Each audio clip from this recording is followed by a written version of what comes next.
Hi, so this is Wenyao Cheng demonstrating MegaDesk 2.0. For this edition, we have to change the way we read um, the rush order price, and then so we have to read it from the file and then store them in arrays that we can use, and then also we have to adapt the JSON data format.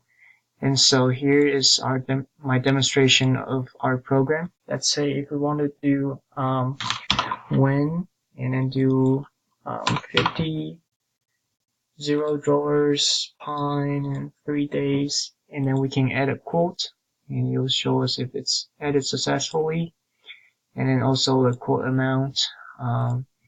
So if we do view quotes and then we scroll down all the way to the bottom, you can see here's when's order and with every detail.